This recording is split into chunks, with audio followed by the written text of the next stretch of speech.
So, good morning. We're starting today the second round in the seminars.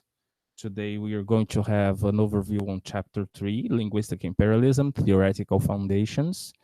So we have a group that's going to present the first part, and then the second group will come with the second part of the chapter. The first group is composed of, let me see, Ana Karen, Daniel, and Islani. So I'll give them the word now. And in the sequence, we can have a debate, okay? And give the word to the next group. Can go on. Are you ready? Sorry, I didn't ask you if you were ready to start. Are you? Yes, I guess. Danielle? Yes, Okay. you can start. Okay. You can start.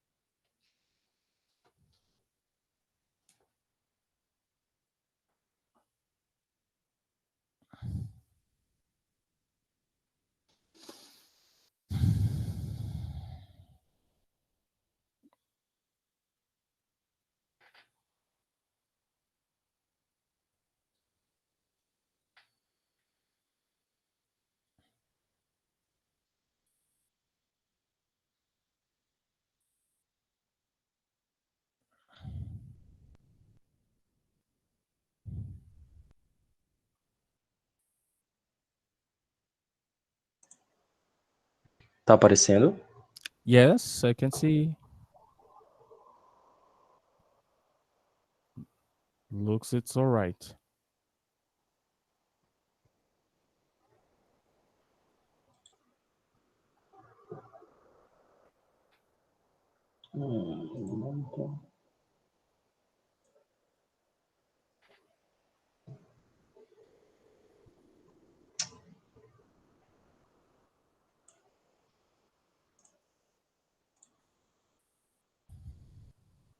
One moment.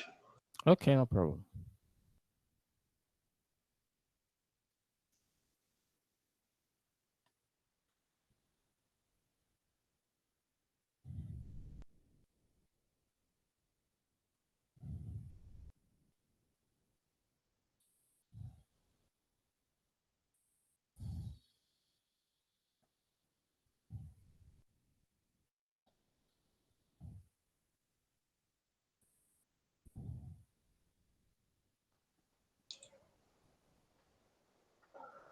Okay, good morning.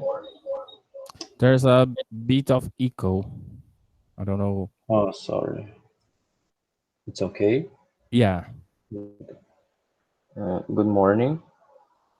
Um, we are going to start the chapter to talking about the chapter 3, and our group is composed by me, Karen, and Islan. I don't know if Islan is going to present, but let's start. We are Oh, going to Islan is not here. no. Okay, but did she send you any message or something the like? Não, Maybe ela she has. ficou. Uh, Não, ela ficou de enviar uns pontos para eu colocar no slide. Ela não confirmou se ia apresentar ou não. okay, but she sent her contribution. That's the point. Ok. Because maybe she has a connection problem. Then I'll talk É, to her later. If she doesn't come, I'll talk to her later. ok. Anyway. And so we are going to start talking about linguistic imperialism, theoretical foundations. And I'm going to start. So there are some points that we are going to talk and some interesting terms like tribe and dialect, and the term modernization, third word, etc. Okay, many terms. So, okay, many terms used in the analysis of language and linguistic imperialism are ideologically charged. So, in this sense, these terms generally revolve around the European way of conceptualizing certain issues, and which reinforce the idea of self-exaltation by the dominant group and the evaluation of the dominated group, suppressing culture, lifestyle, institutions. At first, the text brings two central terms present in colonialist culture. These terms are tribe and dialect. These terms are part of an essentially racist ideology because the rule, quotation marks, of course, is that there is a nation with one language and the rest are tribes with dialects. Um, Next slide. And what does Calvet say about it?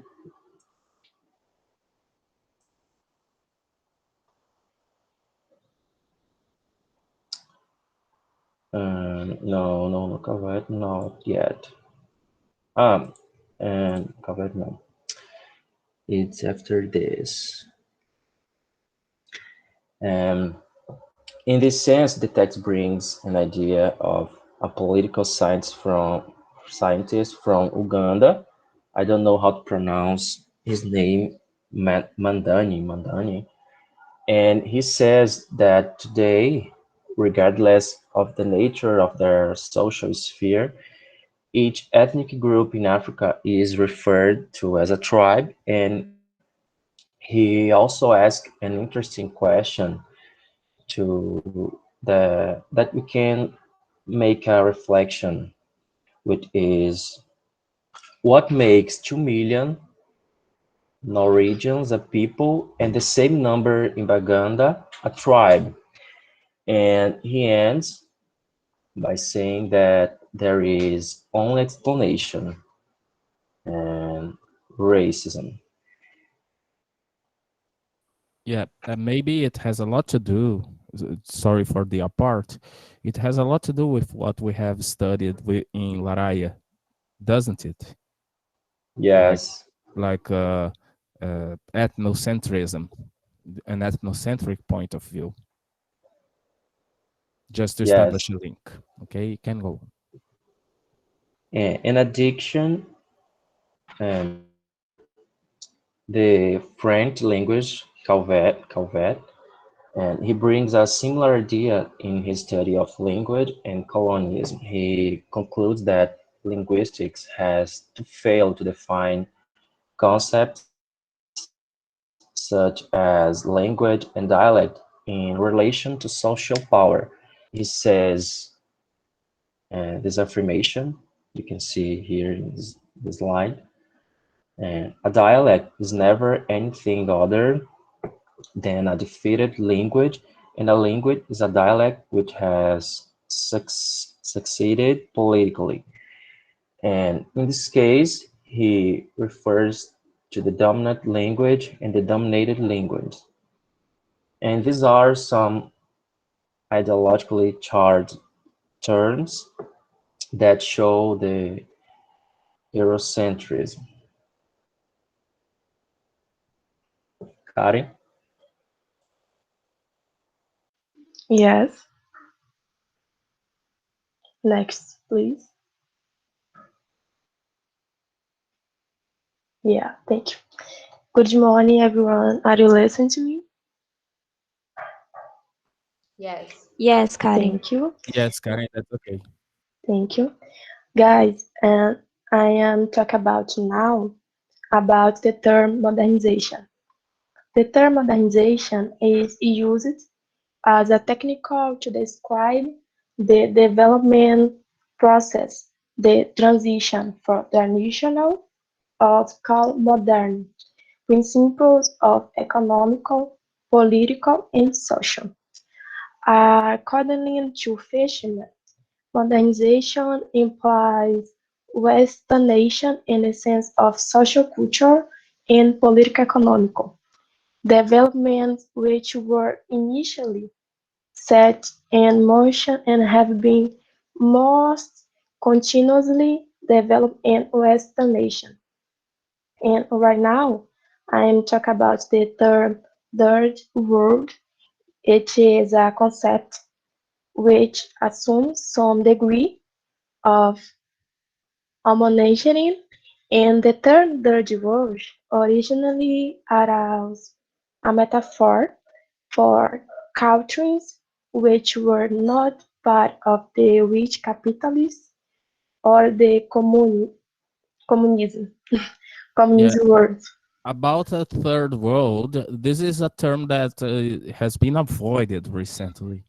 Do you know what the term, the question is for the whole class. Do you know the term that has been used now? We have the developed countries. And what else? The underdeveloped countries. Yeah, instead of third world, they talk about now about underdeveloped countries. Considering development, they are European and North American standards. And Yes. Brazil is considered, at least it used to be considered, a country under development, in a development process. So the terminology first world, third world, second world has changed. Yeah, because first world would be the capitalist world. Second world uh, was considered to be the communist countries, and the third world, the underdeveloped ones. Now, the terminology after the fall of the Berlin Wall has changed, but the fact is that economical situation has not changed that much. Okay, just to make an update in the terminology. Okay. Ok. E por isso também acho que o termo third way, né, professor? É, Yeah, eu, yes, a sim. third way. A third way is even a topic of the moment right now, especially in Brazil, when we see the Yes. polarization between Bolsonaro and PT, and people, especially the media, are claiming for a third way, and the third way that they call is a kind of a civilized neoliberalism, maybe with Luciano Huck or João Dória, somebody like that does not break with economic standards of Paulo Guedes, but with a more civilized approach, let's say. Yes, and guys, the term third world, the rich capitalist world or the communities world improved a lot by fitting in the term third way, all right? And now I am talk about the imperialism, who said Hobson. His classical study is divided in two parts. The first is about the politics, and the second of sorry, the first is economic, and the second is politics. And Lenin, he said about imperialism, if it were necessary to give the briefest possible definition of imperialism, we should have to say that imperialism is the monopoly stage of imperialism. Okay? Okay, let's contextualize something about Lenin, okay? Because Lenin is talking about imperialism. Now, you were not born at those times, but you had history classes, and you probably know something about the Soviet Union. When Lenin talks about imperialism, he's talking about capitalist imperialism. But can we say there was no imperialism in communist countries?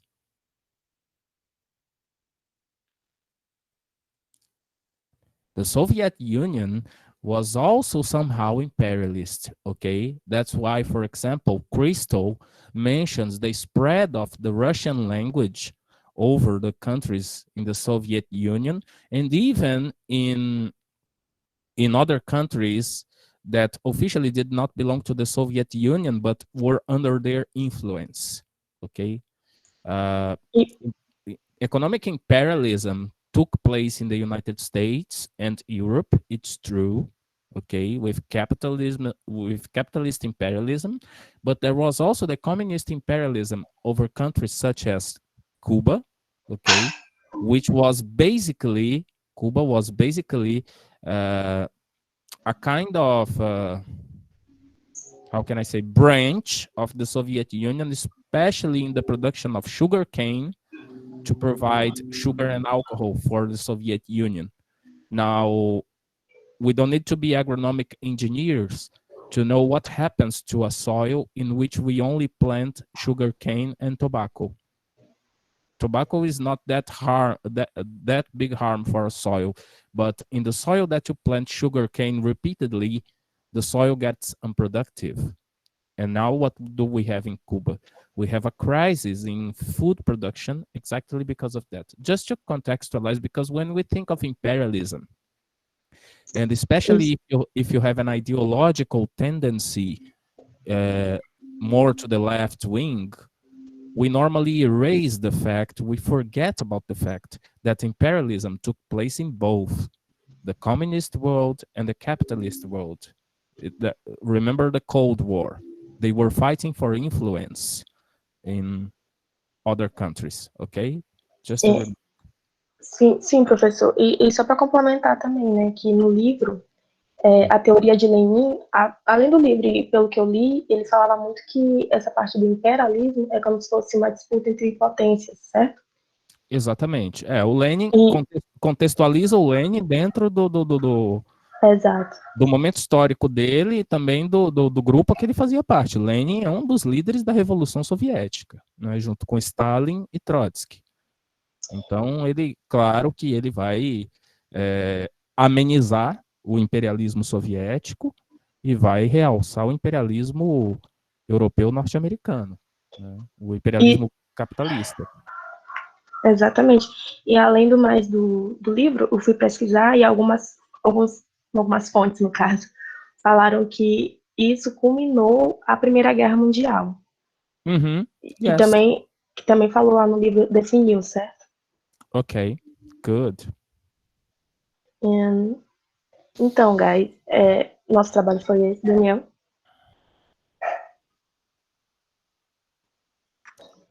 Ok. Alguma participação, Daniel, a mais? É, oi. No, no. Now, what is the link? It's a question for the group. Uh, and you can speak Portuguese if you feel more comfortable. Uh, what links did you find between Laraya's anthropology and the linguistic approach that was given to linguistic imperialism on part of these authors? What connections do you see between anthropology and linguistics, and the way anthropology sees its role in society, and the way linguistics, from Philipson's perspective, sees its role on society as well?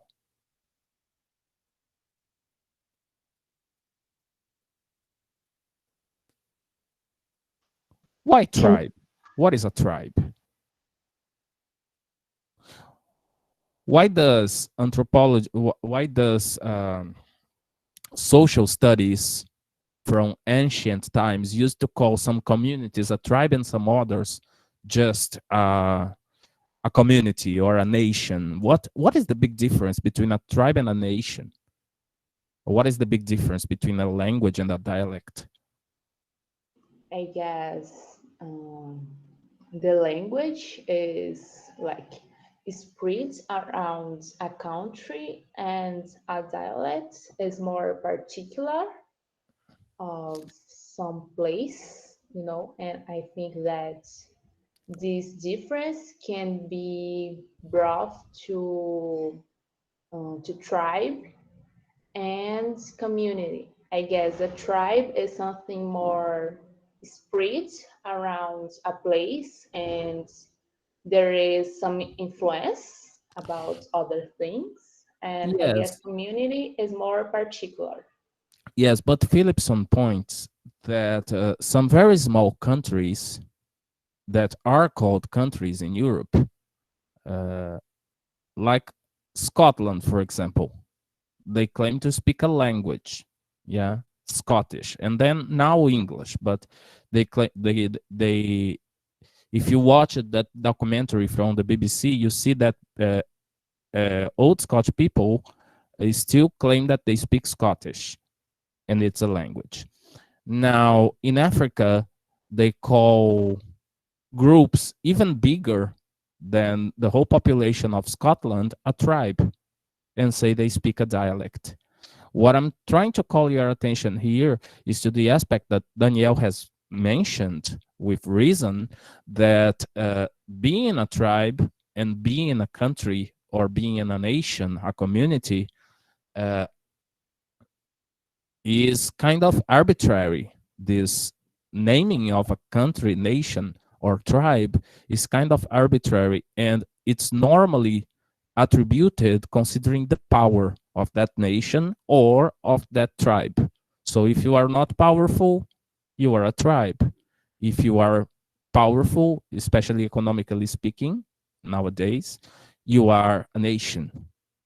You see my point? It's similar to that approach from uh, anthropology and social studies, uh, considering civilization. What is to be civilized? It's to look like me.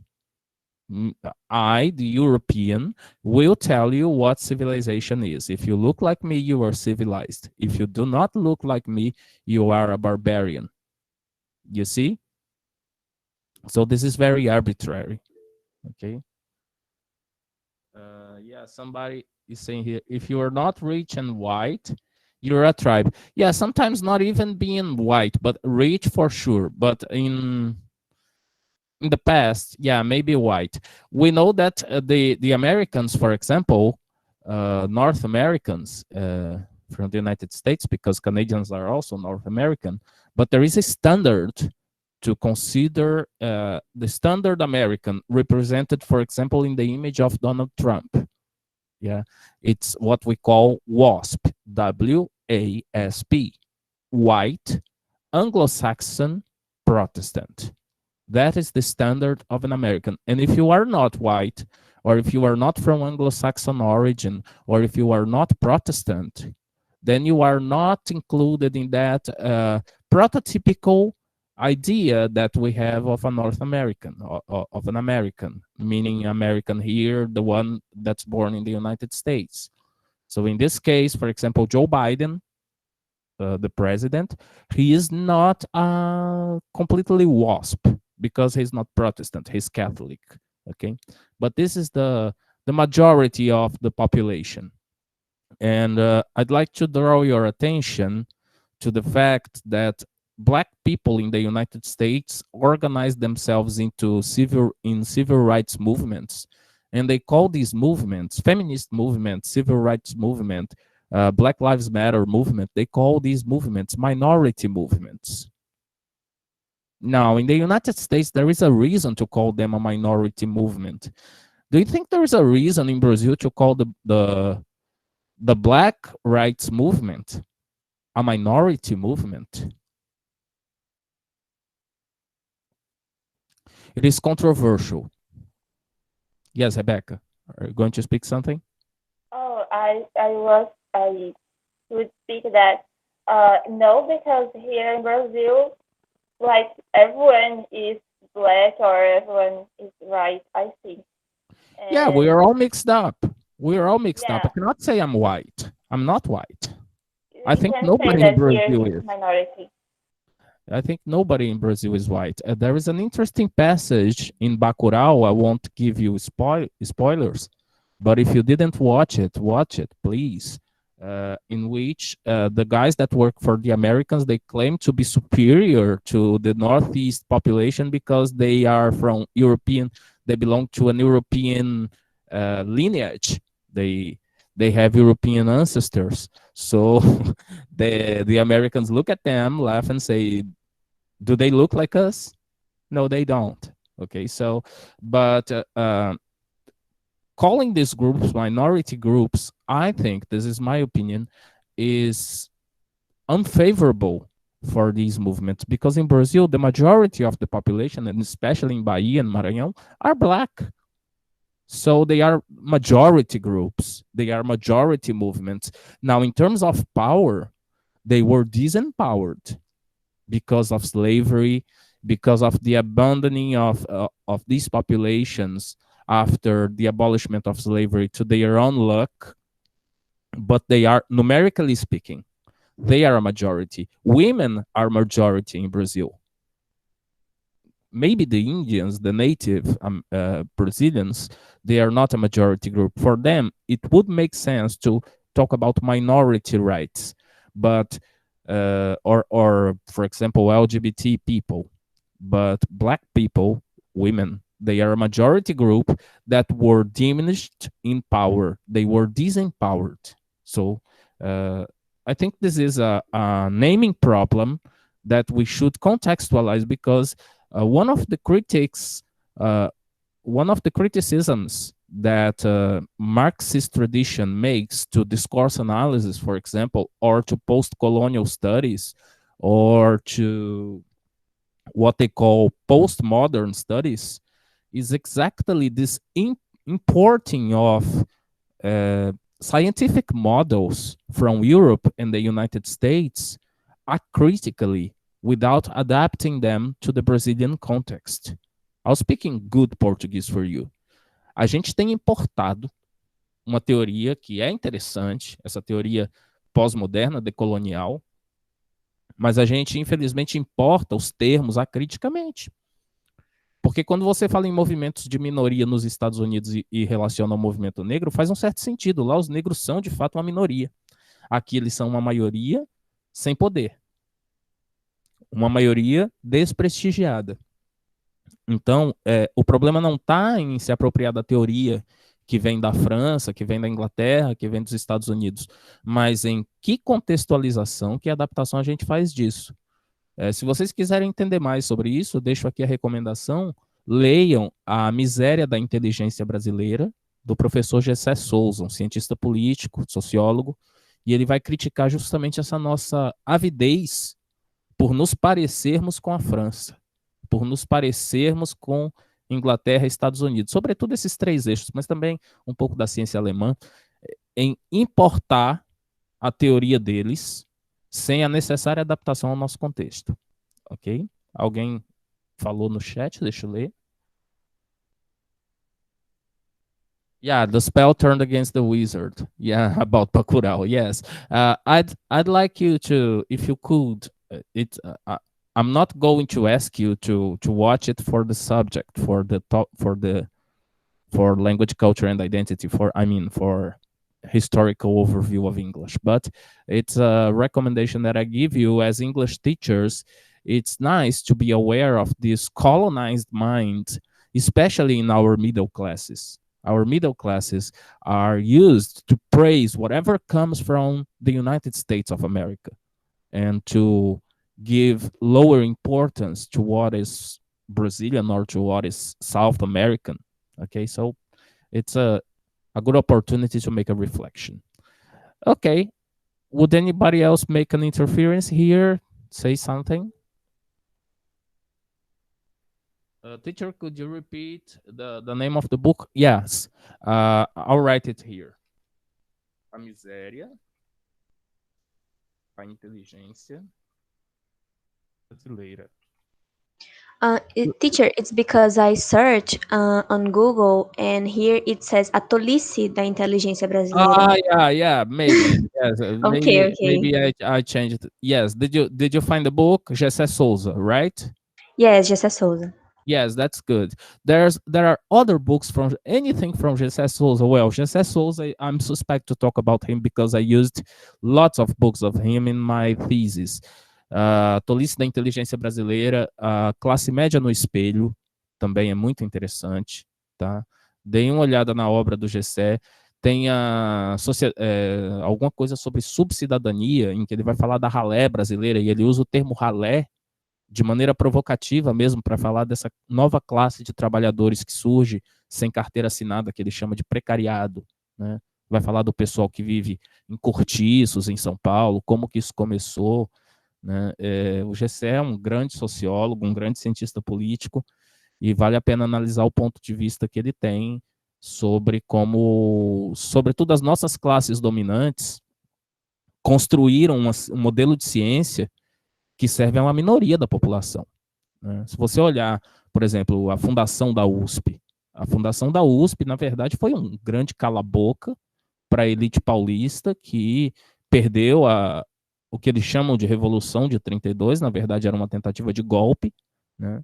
Eles foram derrotados, mas os organizadores daquele movimento, em não podendo compartilhar dividendos materiais com a classe média paulista, deram a eles de presente uma universidade que formaria a classe dirigente de São Paulo. E daí vem essas besteiradas todas, que São Paulo é a locomotiva do país, todo esse orgulho exacerbado do paulista, sobretudo do paulistano, né? Quando me diziam isso, eu costumava dizer, pode ser que a locomotiva do país seja São Paulo, mas certamente o maquinista é cearense ou baiano, né? Então, so if you do not have anything else to say, let's give the opportunity for the second group that's going to present chapter 3B.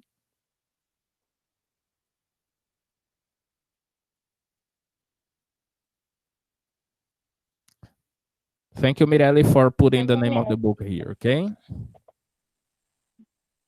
Just a minute, teacher. Okay, Rebecca, no problem.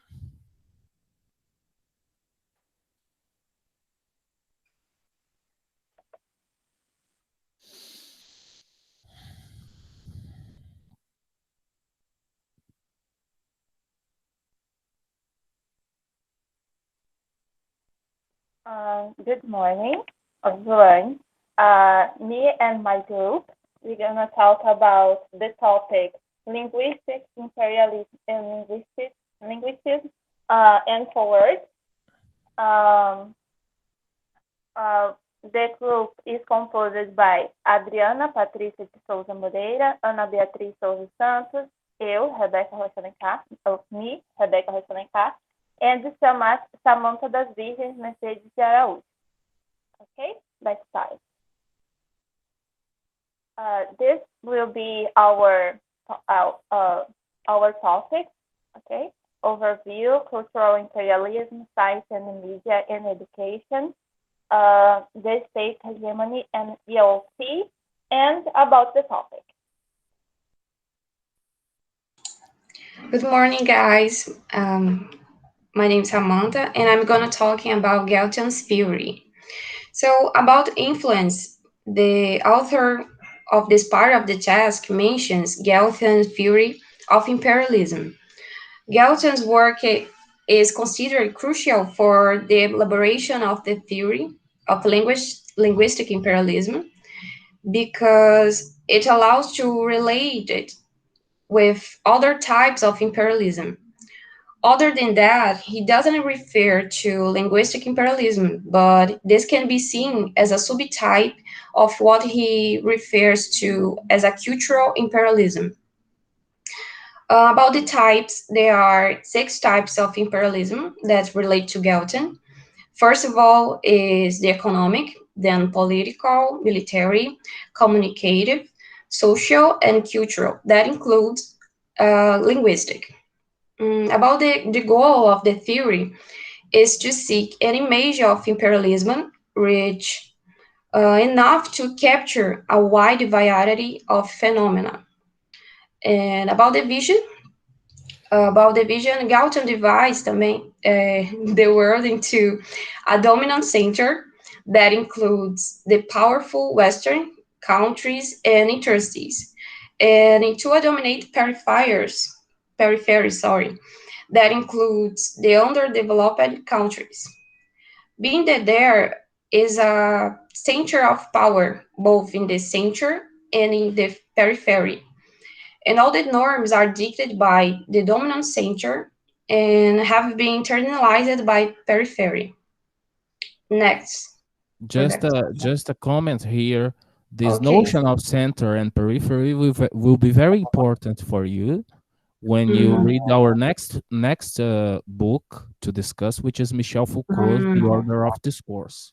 Okay, Interesting. so center and periphery is a very important notion because we'll see that in the center there is a periphery, and in the Yeah. periphery there is a center. If you know what I Yes. mean. Yeah. Uh, because it's a center of power both in the center and in periphery. Yeah. So okay, about the how did imperialism act? In the beginning, the elites in the periphery consisted of the just colonizer themselves.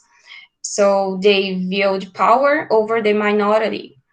After the new colonialism, on the other hand, it is exercised by natives with strong ties with the center. In the next phase of imperialism, the new imperialism, center-periphery interaction will be increasingly by means of international communication. At the time, the author, predicted that computer technology will obviate the need for the physical presence of the employers. So this will still strengthen the center's control over the periphery, and that's what happens today. Mm-hmm. Um, Next, Rebecca, please. Okay, about linguistic imperialism. Uh, it permeates all the types of imperialism for two reasons. The first is about form, and after content. So language is the primary means penetration of ideas, since language is the first medium of communication for links in all fields. Then linguistic imperialism is also central to social imperialism, though must be remembered that cultural dissemination can also take non-linguistic forms, for example, painting, music, etc. And English linguistic imperialism attempts to absorb the way one language dominates others in a panorama of inequality. Just a remark here Well, about this way that linguistic imperialism affects other forms of imperialism. We can mention examples, for example, from textbooks which mhm, praise, for example, Disneyland or the Big Ben or places like that as modern places, places where everybody would like to go, or even chauvinistic, sexist ideas. Professor Deusa from USP, which was my supervisor in doctor's degree, she has a study on feminism or on sexism in pedagogic books, and she shows in very naive cartoons, very innocent cartoons, how sexism is perpetuated. And maybe I'll invite her for a talk with you. She has been here once and it was very interesting. Also, for example, in the topic I studied in the June Journeys of 2013, Jornadas de Junho de 2013, there were plenty of signs on the streets from people making protests against the government with signs in their hands saying, please help us. And please help us was a trending topic on Twitter at that time. And when you write, please help us in English, supposedly the nation that's going to help is the nation that speaks English. You see? So it's a kind of when you get language, you get ideology together, yeah, and you get a point of view from that language to stick to. Okay. yeah. That's an American way of life. Yeah. Yes, American way of life is taught in the most innocent textbook. Mm-hmm. American Captain, we could. Yeah. And so Spider-Man, Superman. It's Yeah, interesting that they are all white, blue, and red. yeah. Okay. And next, Rebecca, please. Now we have a Uh, Brazilian superhero. It's Captain Chloroquine. It's green and yellow. okay. Now talking a little bit about linguists, I brought up the author concept about it. He says, linguistics is a set of practices and beliefs which represent an attempt by those involved in language matters to give signification to a complex segment of reality, which itself meshes with political, ideological, and other factors. So, linguistics involves the representation of the dominant language to which desirable characteristics attributed for purposes of inclusion and the upside for dominate languages for purposes of exclusion. Sorry. In Mhm. short, linguistics refers exclusively to ideologies and structures where language is the means for affecting or maintaining an unequal allocation of power and resource. And about linguistic imperialism, another author defines it as the phenomenon in which the minds and lives of the speakers of a language are dominated by another language to the point where they believe that they can and should use only that foreign language. So Uh, English, yes, yes, go on. And then I speak. so English linguistic imperialism is one subtype of linguicism, and it is linguistic imperialism if it's imposed on others and And audio problems? linguistics is in operation. Ah, okay. Mhm. We had an audio cut, but I understood. Now Mhm. I'll ask you a question, and you don't have to answer, just to reflect about it, because I know some of you may feel uncomfortable to answer that. But if you observe your classmates or even your professors, you may find this effects of colonization of English over our minds. When a student or a professor starts claiming that the United States is much better because their system of tributes is better, it's fair, or that the American way of life is a car is cheaper in the United States because there are not so many taxes or so on. This is a kind of colonized point of view. This is not on purpose. This is an effect of colonization, which we are submitted to uh, years and years and years in language institutes and schools. So, for example, my case, I'll make myself critic. I like rock music. I'd rather listen to rock music than to samba. And this is an effect of my exposition to English.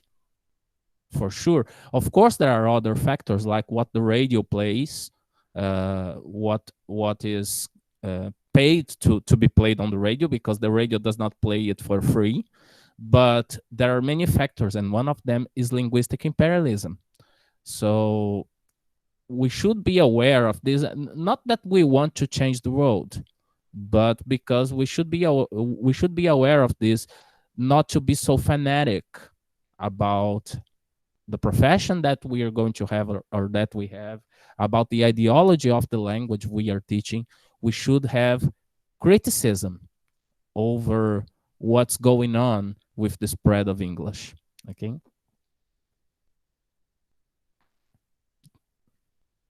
Now, Bia.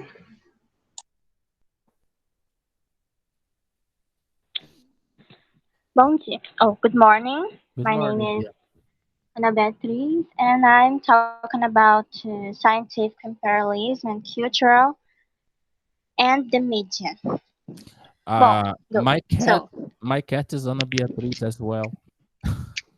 Sorry. Just to let you know, I have a cat here who's called Ana Beatriz, but it's because of a driver, a pilot, Ana Beatriz Figueiredo. Okay. So, The West virtual monopoly on scientific research. The scientific imperialism has a I don't know how can I say in English. I speak in Portuguese, okay? okay. Então, grande parte do imperialismo científico está nos países do centro. Uhum. Eles portam grande parte desse monopólio da tecnologia, monopoly technology, third world issues and education. The structural and cultural research of strength are better. Então, grande parte desse monopólio fica nas mãos da tecnologia. O terceiro mundo também, os padrões de terceiro mundo são sempre influenciados pelo centro e a educação também. Certo. A estrutura e a cultura. Já que você tocou na questão da ciência, vamos lá, numa coisa bem naturalizada para nós. Sim. Todos vocês já devem ter assistido desenhos em que tem cientistas, né? E os cientistas falam com sotaque ou sem sotaque, a maioria deles? Pensa no Pica-Pau, por exemplo, o desenho do Pica-Pau. Quando tem um cientista, como que ele fala? Ela fala com Eu acho sotaque. que é com sotaque russo. Com sotaque, né? Sotaque de onde? Um sotaque assim alemão, né? Exatamente, alemão. O que eu estou chamando para vocês a atenção, ou chamando a atenção para vocês, é que não foi sempre assim, né? Não foi sempre os Estados Unidos o indutor da ciência mundial, né? Nacionalidade do Einstein? Alemão. Ah, não, alemão. Ele era Newton que é alemão, ele judia, era né? judeu-alemão. E ele foi justamente servir a ciência norte-americana porque discordava, né, do Hitler. Né? E os conhecimentos do Einstein ajudaram a desenvolver a bomba atômica, por exemplo. Né? Houve uma importação de cérebros, sobretudo no contexto da Segunda Guerra Mundial. Houve uma fuga de cérebros divergentes do nazismo na Alemanha, né? E a ciência gradualmente se deslocou em direção à língua inglesa. Tá? Então, hoje, por exemplo, o que é um profissional acadêmico valoroso? É aquele que publica numa revista internacional. E essas revistas internacionais quase sempre são em língua inglesa. Eu acho que é esse o ponto da Bia aqui. Tá? Mas não foi sempre assim. E é uma tendência que está se solidificando agora com o Google Acadêmico, com as revistas internacionais todas indexadas em plataformas como o Google Acadêmico, os periódicos CAPES, todos eles são em inglês, ok? Sorry, Bia, for the interruption, but just to call your attention to how science has shifted from other languages to English. It was plural and now it's almost homogeneous in English. Ok, o professor só pode me interromper a hora que o senhor quiser, tá? Então, essa questão da estrutura e da cultura, elas são sempre renovadas. Esses recursos culturais, que são ideias, teorias, experiências, eles são sempre incentivados, ao contrário do terceiro mundo, que são sempre, como posso dizer, são sempre negligenciados, falando que é gasto demais. Então, assim, a gente sempre fica nessa, tipo, pra que eu vou fazer Sim, um intercâmbio? educação no Brasil é gasto, né? Vamos cortar os gastos com educação, não se fala em investimento. Exatamente. E a educação é o futuro de um país, então, sem educação, não tem futuro. Então, por isso que a gente está assim, sem país. Pode passar, Rebeca. Okay, media imperialism refers to the process by which the ownership, structure, distribution, or content of the media in any country, technological dependency and professionalism. Bom, essa questão aqui da mídia, é como o professor falou, né? Muito dos nossos desenhos que a gente assiste quando é criança, todos os filmes que a gente assiste, eles sempre eles estão ali para incentivar a gente, entendeu? Tudo que vem de fora é melhor, tudo que a gente vê. Por exemplo, a gente tem sempre o sonho, né, de ter um ensino médio americano. Todo mundo aqui já teve um sonho de ter armário, de ser líder de torcida, de jogar no time de futebol, mas isso aqui não existe no Brasil. E a gente acaba se decepcionando com a nossa própria realidade. A Então, menos que você more em isso. Sobral, tá? Em Sobral, o esporte número 1 é beisebol. Então, eu, como cearense, eu posso zoar, tá? A gente chama Sobral de Estados Unidos, né? Porque o esporte número 1 de Sobral é beisebol. Eles são orgulhosos do fato do Einstein ter ido lá fazer uma pesquisa. Só uma piada com sobralense. Professora, também. Então, acaba que essa influência acaba se tornando uma imposição sobre nós, acaba destruindo a nossa cultura, também influenciando também por questão da língua. A língua sempre imposta a nós é o inglês, tudo a gente tem que saber o inglês. E a tecnologia e o profissionalismo, a gente sempre depende de fora. Pode passar, Rebeca. Future imperialism, imposing issues on peripheral countries.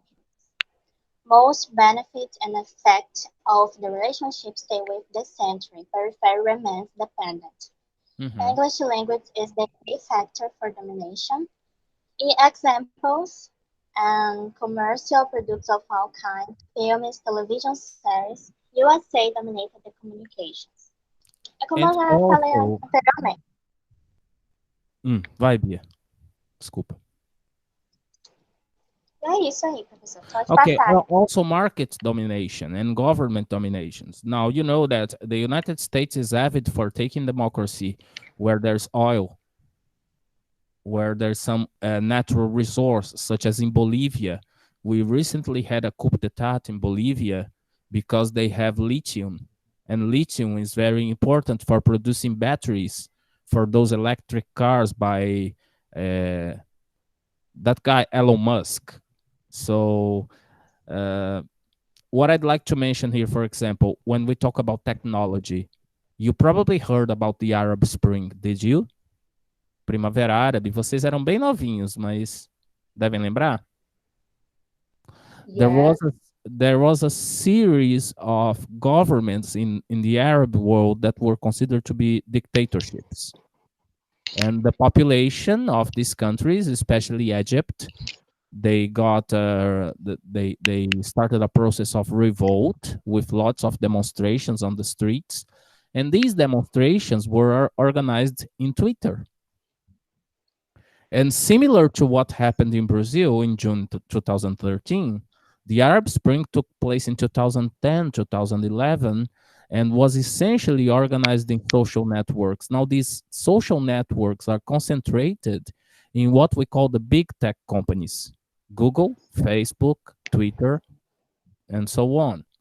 And that's why, for example, the United States now it's they are kind of forgetting about the topic. But with Donald Trump, they fought a lot to avoid TikTok going into the United States because it's a Chinese social network. So they invoke privacy rights and so on. They are fighting against the Chinese 5G technology to spread their own technology. They say that Huawei captures data from users, but who can assure that American companies don't do the same? So there is a kind of war over these technologies to maintain, to preserve the American influence over the internet. What I'm drawing our attention is that none of these countries that had processes of revolt in the Arab world, Egypt, and so on, they produced democracies. In Egypt, they overthrew the president of Egypt, which was an autocratic government, was a dictator, but they made an election in which I forgot the name of the guy, but he belonged to the Muslim Brotherhood, a Irmandade Muçulmana assumiu, né? Ou seja, um regime teocrático, né? E logo em seguida depuseram esse cara, e quem governa hoje o Egito é uma junta militar. Qualquer semelhança Não é mera coincidência. E há interesses, não porque eu quero depor porque ideologicamente eu discordo, é porque atrapalha os meus negócios. O Estado é o maior inimigo do mercado financeiro, porque o Estado regula os lucros, as taxas de juro, regula os impostos. Quanto menos Estado, melhor para a circulação do capital. A definição clássica de globalização e de neoliberalismo é livre circulação de produtos, mercadorias e serviços.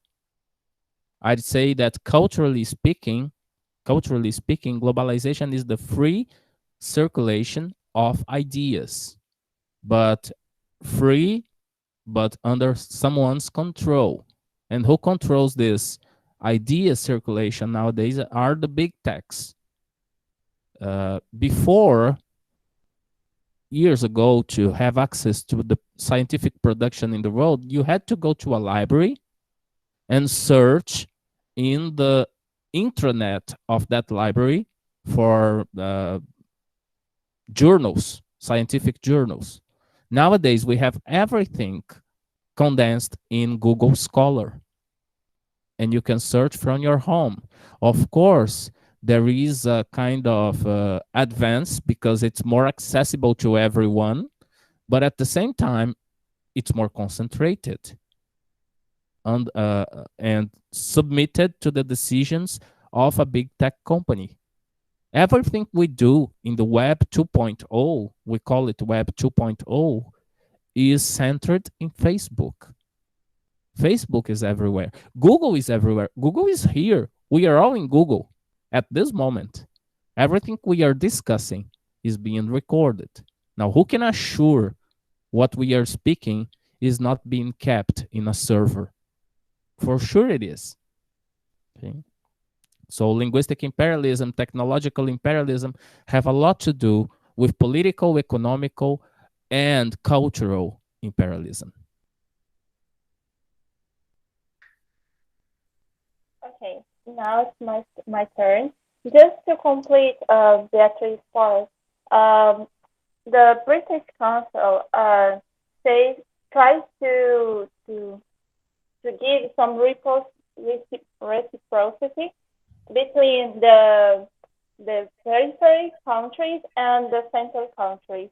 But for Philipson, all kind of relation between the big countries and the small countries is asymmetric. If you try to donate something in this moment is something asymmetrical, is asymmetrical relation. So for Philipson, all kind of relation between a central country and a periphery country is asymmetric. And the next topic is the state hegemony and ELT. For Philipson, the main point of this topic is how ELT, English language teaching, serves to the interests of the core English state.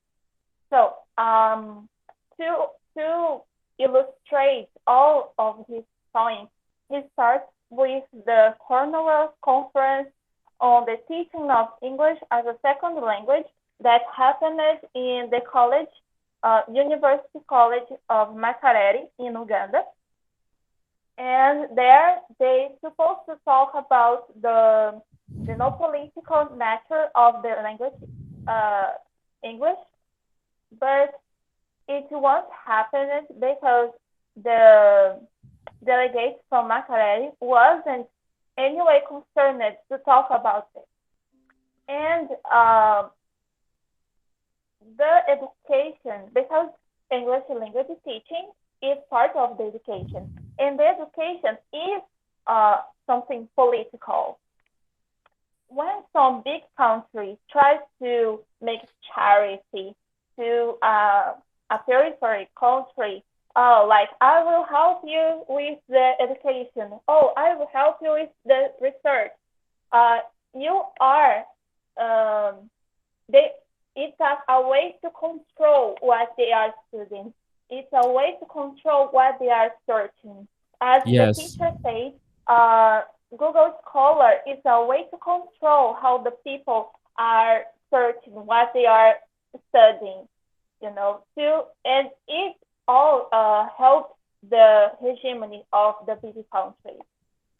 Yes, this Um, has happened in Brazil. This has happened in Brazil during the military coup in 1964. That unfortunately today it's 57 years since then. After some years, the United States tried to help us because they're very generous help. with education. It's the famous Acordo Mercosur. After that, our model, I'll talk about the university. I won't go into elementary education, but in terms of university, the American model of colleges started to exert a big influence in Brazilian universities instead of the French model that was the tradition in Brazil. The Mercosur agreement was questioned by students at those times as a colonization process. And when you colonize education, you colonize technology. And by colonizing technology, you may avoid technological development. For example, at those times, the space running, uh, the attempts to conquer the space by both the Soviet Union and the Americans. And Brazil nowadays has a kind of ridiculous space program because we used to be completely dependent on North Americans. And these times are coming back because now we have Alcântara that was given to them with no counterpart actions. So what are they giving us to use Alcântara bases? Nothing. Nothing times nothing. Now, what about the Quilombola communities there? What are they going to do in favor of them? You see? So this is a science as any other area of life, as entertainment or as music. Science is political. And when I mean political, I'm not talking about institutional politics, but I'm talking about economics. I'm talking about development and employment generations. So, okay, you can go on, Rebecca. Okay, and the next main point of the fact is it's good for the big countries to the center countries to think that, English language teaching doesn't have any kind of political relation. Oh, you can divide the English language teaching and the political thing. You can divide it, but you can't do it because the English language is part of the education, and education is part of the politics. Once I was talking with my friend. He studied economy at UFMA, and we were talking how the economy affects in the education. For example, if one kid that doesn't have food in his home, he goes to school, he can't pay attention to the teacher because he is thinking in the break and in the moment that he can eat food. And then after the break, this kid will think, oh, how can I have food again? Because my house, I don't have food. So the economy affects the education. And Stevenson brings how the education affects the economy, the politics. And English, in the English point of view, okay? For example, economic, how English education can help the country, how the English language teaching is related to this politics. First part is economic reproductive. For example, if I have a technology, I can learn about some technology from another country. I can bring it to my country, as China do. We see a lot how China see the technology in the world and bring to their country to make money with this technology and spread for the rest of the world.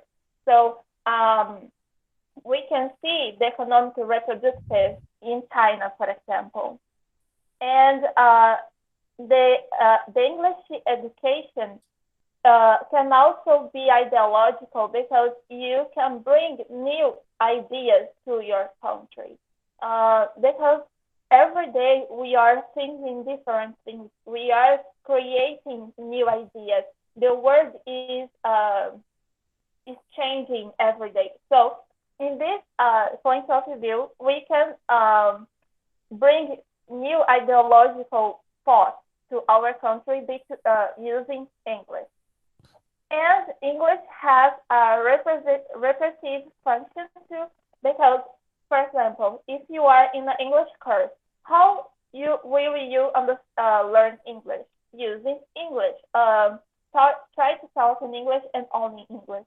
So English is important for a nation in like a repressive way, because you can use English like in courts of law. You can use English like in detention too. So English can be repressive too. Okay? Ok, só uma intervenção, e eu vou fazer em português mesmo, e depois eu explico por que fiz em português. Eu quero que cada um de vocês feche o olho um pouquinho e pense num momento bacana da vida de vocês. Por 10 segundos. Alguma coisa legal que aconteceu.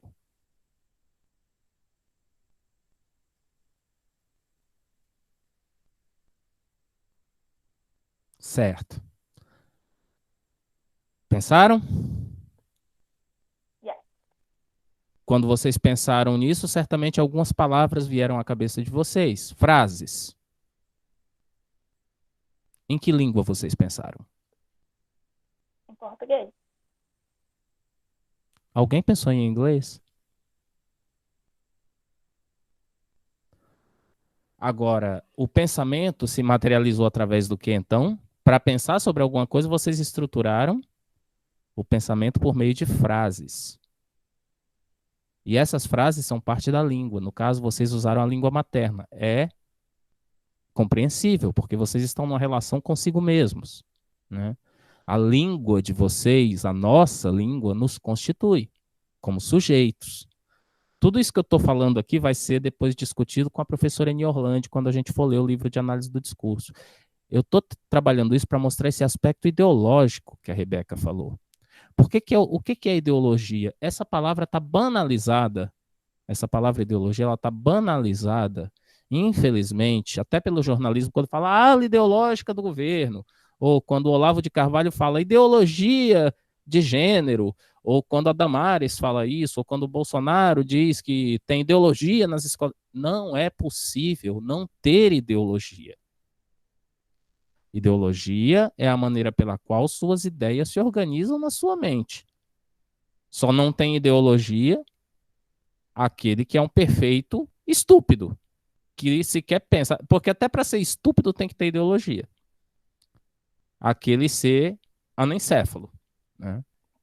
Ideologia, portanto, se materializa por meio da linguagem. Quando você pensa, você usa a linguagem.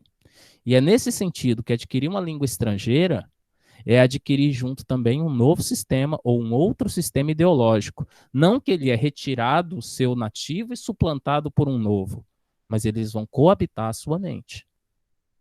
E nesse sentido que há uma colonização ideológica, passa a haver uma ideologia nativa e uma ideologia estrangeira que, ora elas se aproximam, ora elas entram em conflito, mas elas estão ali. Ensinar uma língua é sim ensinar uma ideologia, porque o pensamento só se materializa por meio da língua. E aí, quando você vai para aqueles métodos de imersão, as pessoas falam assim: você tem que pensar em inglês. Olha, procura pensar em inglês. É justamente isso. Procure adequar a ideologia, a forma, a lógica, logia de lógica, né? A lógica das ideias dessa nova língua. Porque senão você vai pirar ao tentar traduzir you're welcome e você nunca vai chegar ao obrigado, porque você não codificou a ideologia, a lógica daquelas ideias. É isso que é a relação quando ele fala, por exemplo, que a língua tem 3 funções e uma delas é a função ideológica. É de trazer um novo sistema lógico de organização de ideias. Por exemplo, naturalizar a competição, que é algo que está fundamentado na sociedade norte-americana desde sempre. Vamos lembrar como foi a colonização norte-americana com os Pilgrims. Eles saíram da Inglaterra por perseguição religiosa, acreditando que aquele era o novo mundo, a nova terra prometida, e, portanto, numa relação de competição com a Inglaterra, não de cooperação ou subserviência. Aquela terra foi primeiramente chamada de Nova Inglaterra. Aquela cidade hoje chamada de Nova York se chama Nova York não é à toa, é porque há uma York. Sacam? Então há uma relação de competição com o colonizador, coisa que aqui no Brasil nós não tivemos. Não por esse viés econômico, nós temos em outros vieses. No viés cultural, por exemplo, as nossas piadas de lusitano. Elas têm a ver com essa ideologia do ser brasileiro. Ser brasileiro é tirar onda da cara de português. Ser brasileiro é gostar de samba, ser brasileiro é gostar de futebol, ainda que você não goste. Mas quando você se ausentar do Brasil, alguém vai lhe cobrar que você goste de futebol, que você goste de samba, que você conheça as músicas da Ivete Sangalo, que eu acredito que é quem agora mais faz sucesso lá fora. Enfim, só para tentar desmistificar um pouco essa palavra ideologia, ela está desgastada, reduzida à noção de ideologia político-partidária. Não é só isso. Pode ir adiante, Rebeca. One example that your thought bring me is when I was trying to understand the text, the Philipson text. For me, it was so hard to understand because it was in English and is a theoretical text, and I almost can't understand a theoretical text in Portuguese. Like when I was trying to read Michel Foucault, I couldn't understand anything, and it was in my mother language. How can I understand a theoretical text in my mother language? And it's really hard to understand. And even fighting against this is part of my job here. Is like training you in another ideology. I'm training you to understand an ideology from a North American, a Canadian, a British. Well, I think you will get more comfortable when you read the text from somebody that also is from a colonized country, such as Stuart Hall, which is from Jamaica. So even in English, but he speaks from a perspective that is more similar to the Brazilian perspective. It's the perspective of the colonizer. I think it's better. I think it could be easier to understand. Yeah. Or if you have read, for example, Rajagopalan, which is from India, which is also a colonized country. But I mean, I'm telling you here, I'm giving you a talk about colonization, mental colonization, ideological colonization, but what I'm doing here, and there is no escape for that, is ideological teaching. So it's impossible to talk about no ideology teaching in schools, because every process of instruction is given by means of language, and language is ideological. So having no ideology is an ideology. It's the ideology of the status quo, if you know what I mean. Okay, I finished. I passed my word to Adriana.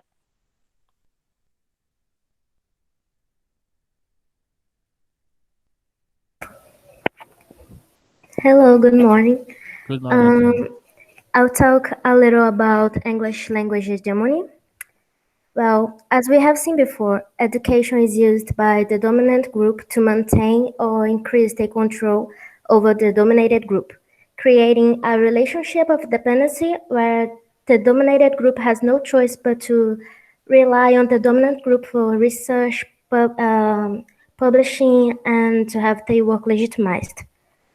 Philipson says that the effect of English language teaching may not be obvious, as hegemonic processes are not a form of manipulation that it's easy to perceive, but more of an idea that is slowly internalized by education, the media, and other means, until it becomes natural or common sense.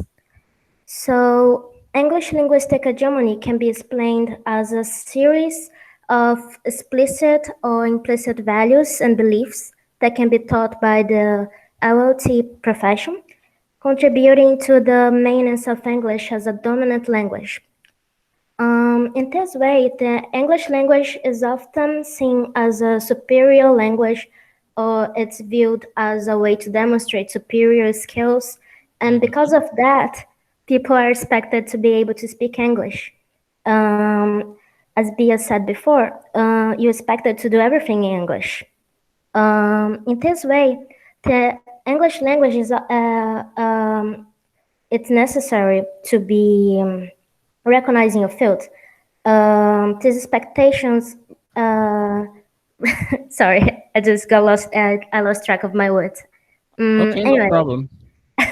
okay, this expectation to be able to speak English results in the idea that all learned, skilled people must be able to uh, speak English well, otherwise their skills won't be recognized. This can result in a marginalization of professionals and students who lack linguistic skills in English. For this reason, many schools hold their classes in English around the world, mainly in Asian countries. We have a lot of examples like that. And this reinforces the hegemonic aspects of the English language. Well, do you think it's fair? Do you think it's Yeah. fair, for example, that we professors at UFMA require from you to speak English since the very first day of class? We teach all the classes in English.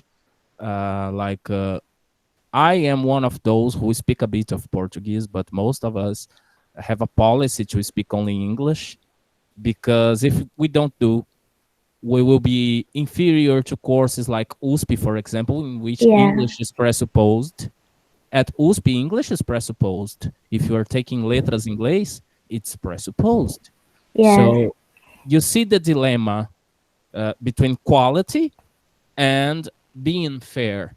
Yeah. Because in our society, in our Brazilian society, only a few privileged people are fluent in English.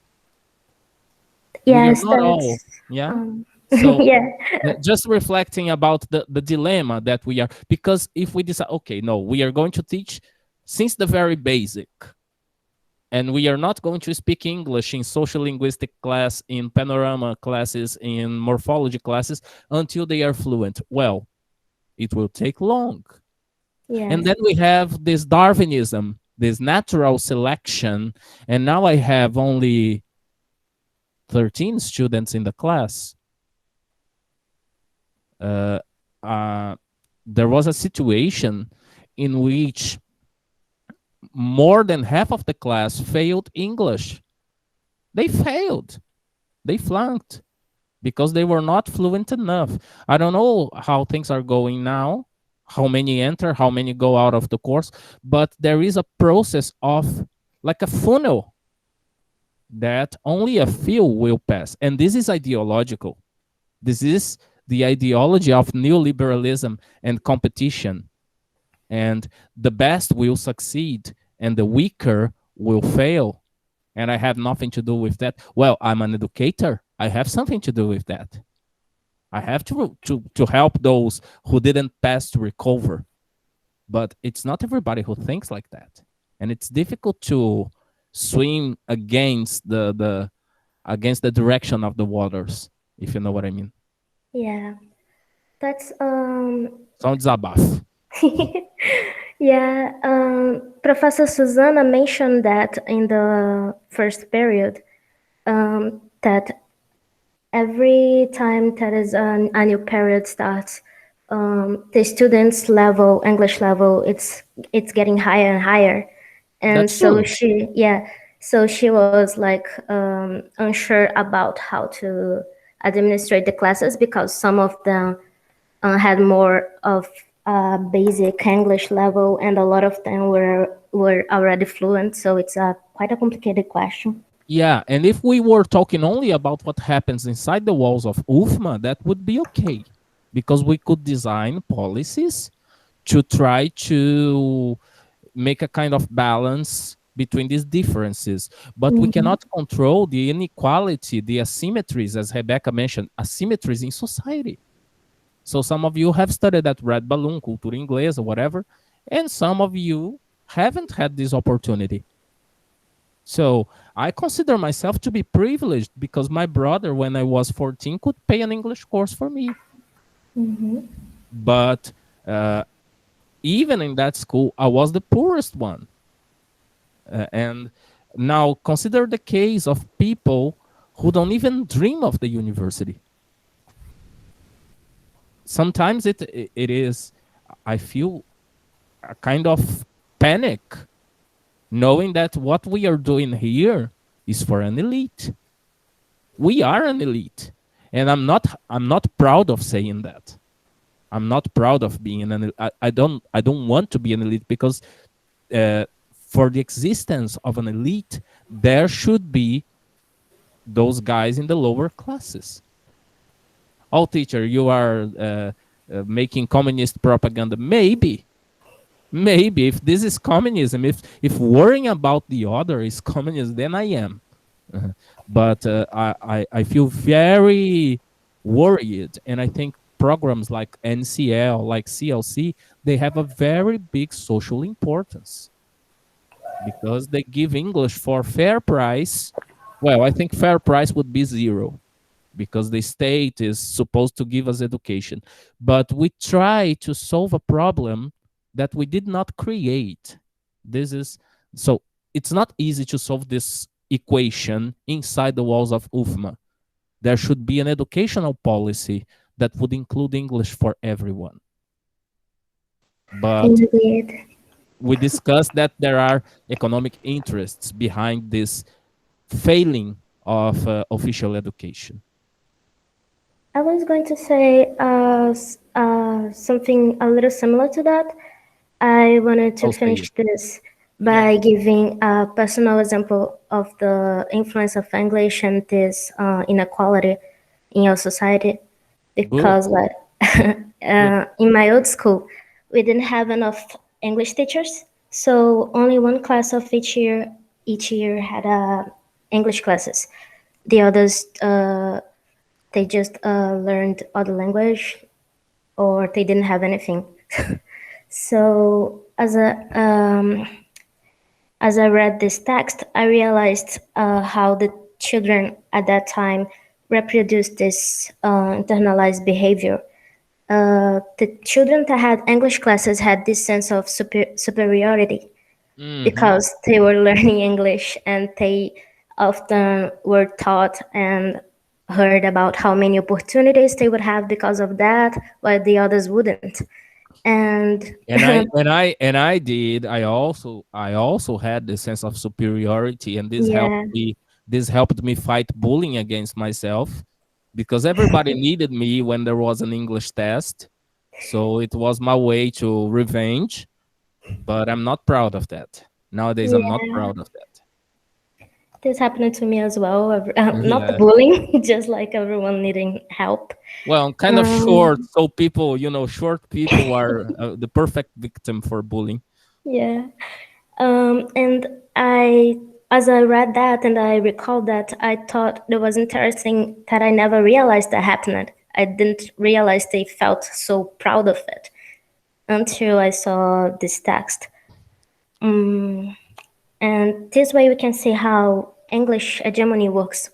We make people feel that English is necessary, they make them proud of it, and we also don't realize how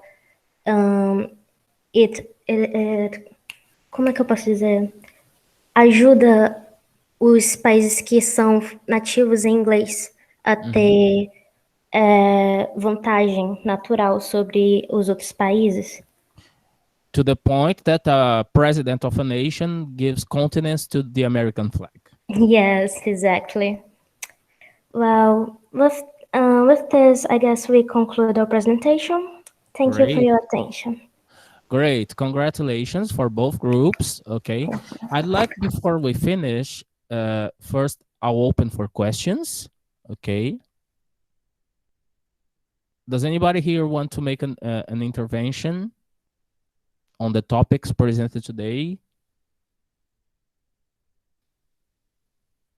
Well, so I'd like to show you something that illustrates this with a lot of humor, this kind of linguistic imperialism that takes place, that took place, especially during Cold War. Okay, the video I'm going to present here is an analysis from a channel. I don't know if you have ever heard about this channel on YouTube, Meteoro.doc.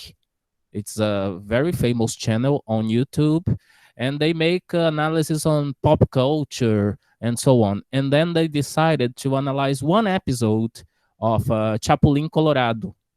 And I'd like to play it for you to reflect about the influence of the English language and American power compared to Soviet power, and our role in Latin America, and the solutions that we could find as a third way. Okay, just a moment, I'll play it for you. I'll share the screen.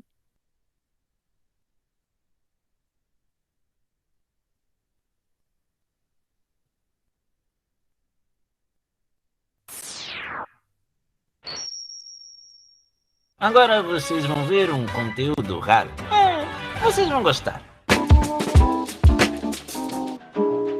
Tem algo de especial no Chapulín Colorado. Esse é um super-herói que não... Dá para ouvir, gente? Vocês estão ouvindo o áudio? Sim, professor. Sim. Okay. Tá perfeito. Não tem nada de super. E a abertura do programa fazia questão de lembrar a gente disso todo dia. Mais forte que gato, mais inteligente que astro. O que o Chapulín tem de especial é não ter nada de especial. A marreta biônica nem sempre acerta o alvo, as antenas nem sempre funcionam, e com muita frequência ele está caindo e tropeçando. Mesmo assim, o Chapulín vence, quase sem querer. Esse personagem não foi criado para ser uma versão latina dos heróis norte-americanos. Pelo contrário, ele é o jeito que a América Latina encontrou para rir dos superpoderes dos seus vizinhos.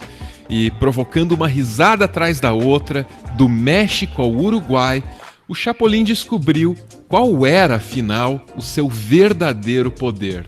O poder desse herói é o poder de integrar toda a América Latina. Nada mal.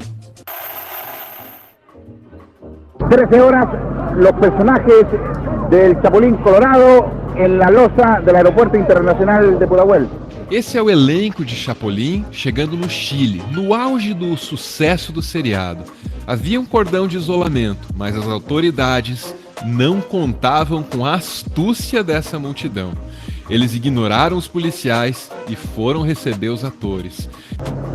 Ningún cordón policial ha sido capaz de contener a la masa, tanto adulta como infantil, que se ha desplazado y naturalmente ha invadido todo este recinto.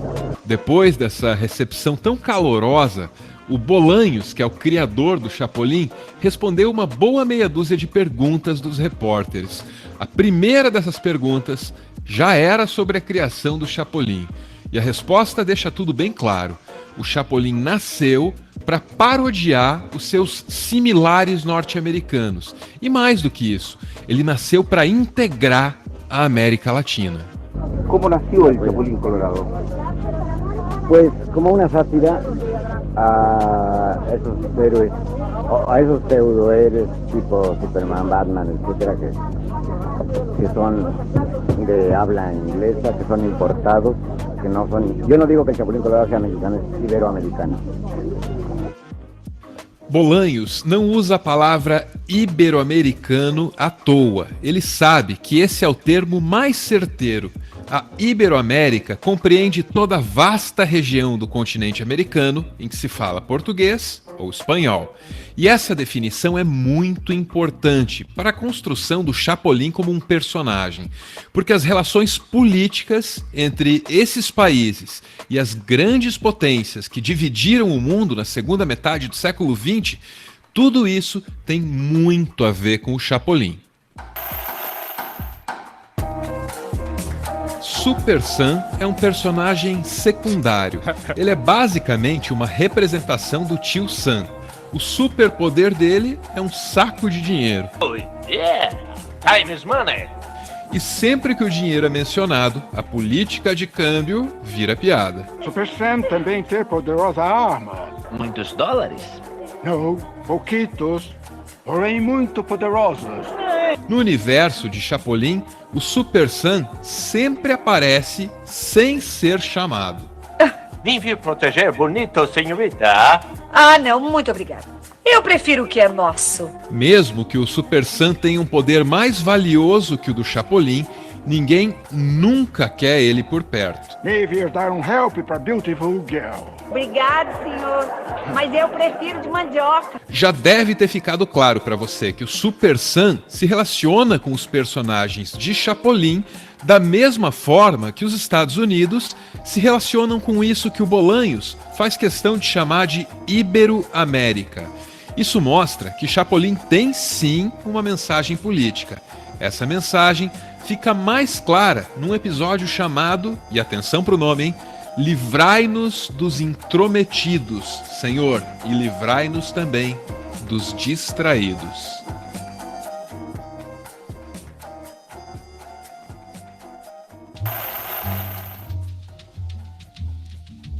Tirando as esquetes, existem 249 episódios de Chapolin. Esse aqui seguramente está entre os melhores. A história é tão simples quanto a de qualquer outro episódio, mas a simbologia por trás do humor é finíssima. Aqui aparece um russo chamado Dmitry Pansovsky. O Pansovsky quer ter esta moça ibero-americana e quer ter nem que seja força. Você será minha esposa. Não, mas nem bota. Aí o Super Sam não para de tentar salvar a mocinha, mas é rejeitado uma vez atrás da outra por toda a comunidade local. Agradecido, gringo. You are welcome. Mas eu prefiro um dos meus. A real mesmo é que o Super Sam quer a moça pra ele. Ele fica cheio de charme pra cima dela, chama a moça de Beautiful Girl. Very good chance para salvar the very beautiful girl. E se o Super Sam tá cheio de segundas intenções, aí você precisa se perguntar quem poderá salvá-la. O Chapolin Colorado! É bom demais que você chegou, Chapolin Colorado. Pro gringo ver que nós não carecemos de importado. E a comunidade até percebe que o Chapolin é menos poderoso que o Super Sam, mas dane-se, porque pelo menos ele é nosso. Que preferimos herói nacional. Que importa se é meio abestado e baixinho. Nesse episódio, cada piada tem um fundo político. Por exemplo, tem um momento em que o Chapolin mostra pro soviético que as massas não estão do lado dele. Eu vou lhe demonstrar que as massas são suas inimigas. E a mensagem mais poderosa vem no final do episódio. Sem querer querendo, o Chapolin explode o norte-americano e o soviético. Depois da explosão, o Super Sam tá com o chapéu do Pansovsky e o Pansovsky tá com o chapéu do Super Sam. Quando os créditos sobem, fica claro, o Chapolin, esse ibero-americano sem poder nenhum, conseguiu humilhar Duas superpotências de uma vez só. A mensagem é forte e só melhora quando você lembra do contexto da Guerra Fria.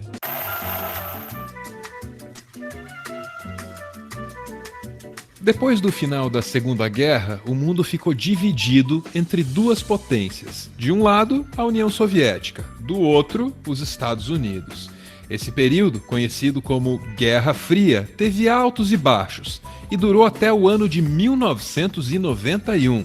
Durante a Guerra Fria, as duas potências mundiais competiam na tentativa de espalhar os seus modelos sociais e econômicos pelo mundo. Basicamente, Estados Unidos e União Soviética disputavam territórios, como num jogo de war, às vezes com conspirações e às vezes com guerras declaradas. Nunca entre eles, guerras só entre os países que eles manipulavam e controlavam. O episódio de Chapolin que a gente acabou de ver é sobre isso. A moça é o território disputado, o Pansovsky é a União Soviética. E o Super Sam, é meio óbvio. A diferença entre a ficção e a realidade é que, no episódio de Chapolin, a moça conseguiu se livrar dos dois. No mundo real, o território ibero-americano ficou amplamente sob a tutela dos Estados Unidos. Como fala de um período histórico que já foi superado, esse episódio poderia ter ficado datado, só que não. No meio da polarização política do século XXI, ele ainda faz sentido e ficou até mais engraçado, porque tem quem ache que ainda tem que escolher entre o Pansovsky e o Super Sam. Eu fico com o Chapolin.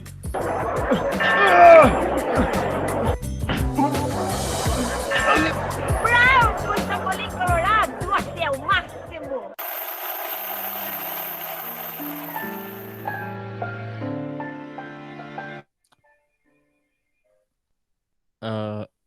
Ok, gente. Era isso. Vocês querem fazer alguma fala sobre tentar relacionar o que viram no vídeo com o conteúdo? Vocês veem alguma relação?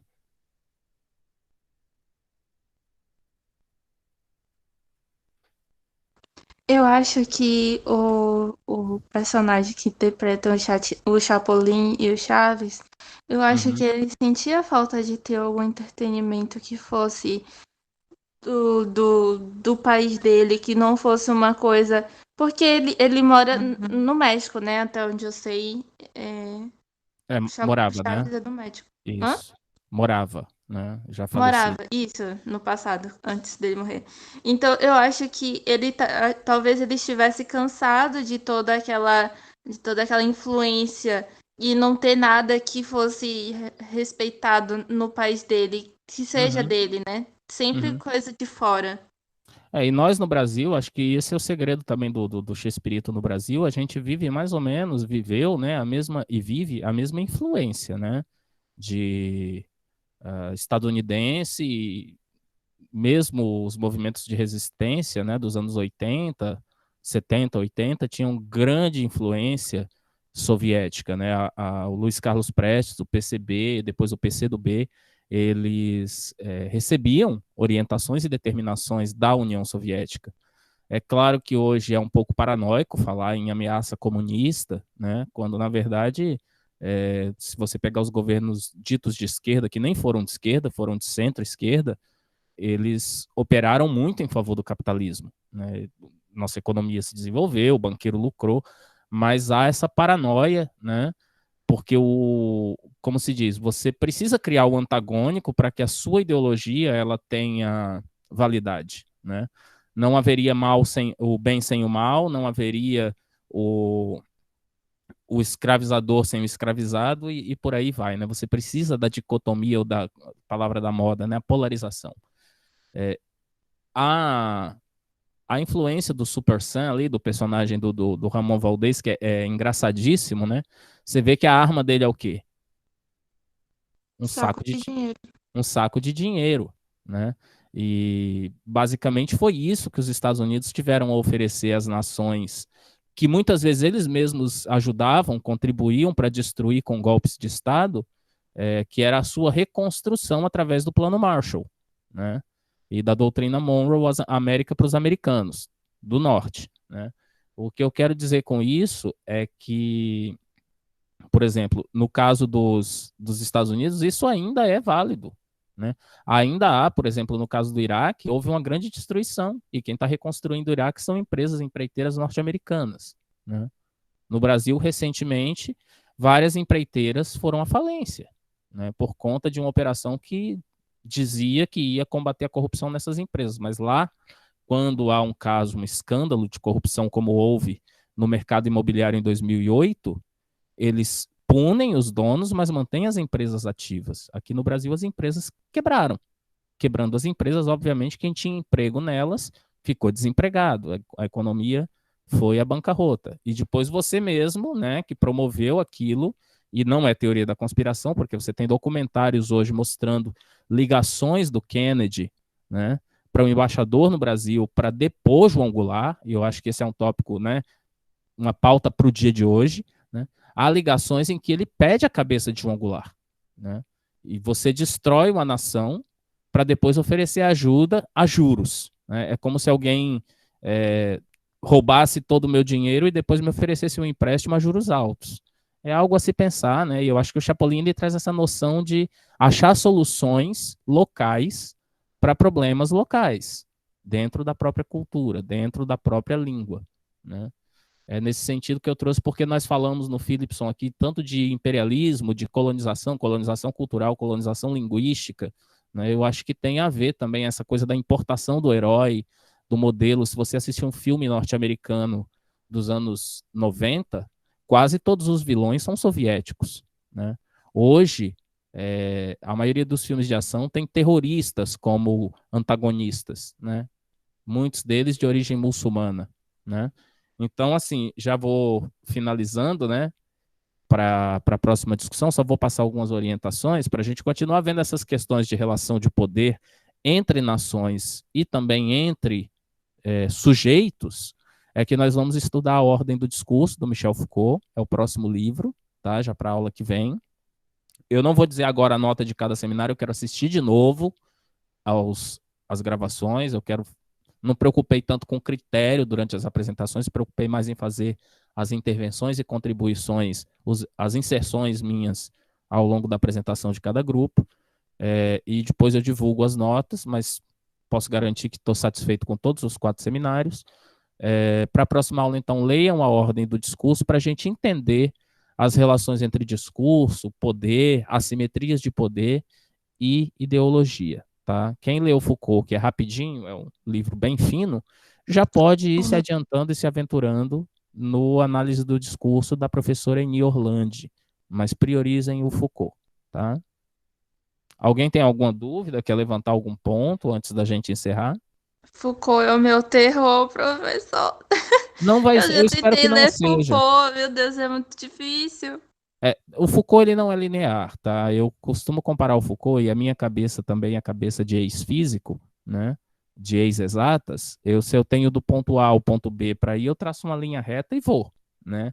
O Foucault não, ele vai fazendo uma espiral de pensamento. Então ele larga um tópico, ele faz uma digressão, depois ele retoma o tópico que ele abandonou. Nesse sentido, tentem se colocar. Esse livro do Foucault, A Ordem do Discurso, ele é oral, originalmente oral. Ele é uma fala de Foucault quando toma posse no Collège de France. Tentem imaginar Foucault falando a vocês, e não como uma leitura, como um texto que vai obedecer a uma lógica da escrita. É um texto que obedece à lógica da oralidade. Tá? Eu espero que após a gente comentar, e é claro que vai ser a nossa interpretação de Foucault, as coisas fiquem um pouco mais claras, mas se ficarem completamente claras, a gente vai estar em contradição com a própria teoria de Foucault, de que a clareza sequer exista. Né? Não há clareza. Há uma grande ambiguidade em tudo. A língua em si é ambígua, ela é intrinsecamente ambígua. Né? Então não se preocupem, entendam o que puderem entender, releiam o que puderem reler. Às vezes você leu, passou batido alguma coisa, na segunda leitura é que vem o insight. Tá? Não se preocupem tanto com. Esses dias eu fui ler para o nosso grupo de estudos com o pessoal da USP um texto do Christian Dunker, um psicanalista. E eu cheguei para os professores pessoal treinado da USP, já acostumado a ler texto complexo. Falei, gente, é eu que sou burro ou o texto é difícil? Aí as professoras, não, o texto é difícil mesmo. Eu fiquei mais conformado um pouquinho, né? Porque eu estava me achando mais burro que os outros, né? E estava todo mundo reclamando. É assim mesmo, leitura acadêmica não é fácil, tá? Mas boa sorte aí para vocês, tá? Enfim. Ixi, bom, eu tinha caído aqui do celular, mas voltei. Alguém quer fazer mais algum comentário? Quer colocar algum ponto? Podemos encerrar por hoje? Já deu a hora, já tem 10 minutos que deu a hora.